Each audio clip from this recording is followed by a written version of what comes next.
আজকে স্পেশাল রান্না করে ফেললাম পটলের পাতুরি। মন থেকে যে কাজটি করা যায় সেই কাজটি সত্যি খুব ভালো হয়। দেখতে কত লোভনীয় হয়েছে। আমি এই কাজটি মন থেকে করেছি। সকালবেলায় পটলকে ভালো করে কেটে নিলাম। এই যে এইভাবে কেটে নিয়েছি, অন্যদিন তো ফাল্টে করে করা হয়। আজকে মাঝখান থেকে এইভাবে কেটে নিয়ে সাইড দিয়ে এরকম করে কেটে নিয়ে আর মাঝখান থেকে চিড়ে নিয়েছি অল্প অল্প করে। তারপরে ভালো করে ধুয়ে নিয়ে লবণ, হলুদ আর লঙ্কার গুঁড়ো দিয়ে ভালো করে সুন্দর করে মেখে নিয়েছি।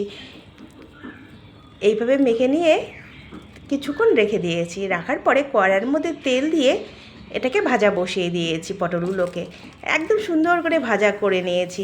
ভাজাটা এত সুন্দর হয়েছে না, সত্যি দেখতেই ভালো লাগছিল। তারপরে ওই তেলের মধ্যে পেঁয়াজ সোমবার দিয়ে ভালো করে যখন লাল লাল হয়ে গেছে, তখন ওইদিকে সর্ষেটা হাতেই বেটে রেখেছিলাম, ওই বাটা মশলাটা দিয়ে দিয়েছি উপরে ঝোলটা। তারপরে এই যে এই পটলগুলো দিয়ে দিয়েছি। এইভাবে কিন্তু রান্নাটা করে নিলাম। এই যে সর্ষেটা দিয়ে নিলাম, কিন্তু খেতে কিন্তু দারুণ হয়েছে। তোমরা কিভাবে রান্না করো অবশ্যই আমাকে কমেন্টে জানাবে। এক একজনের রান্না কিন্তু এক এক রকম। আমি কিন্তু এভাবেই রান্না করি, আর তোমরা কিভাবে রান্না করো সেইটা বললে আমি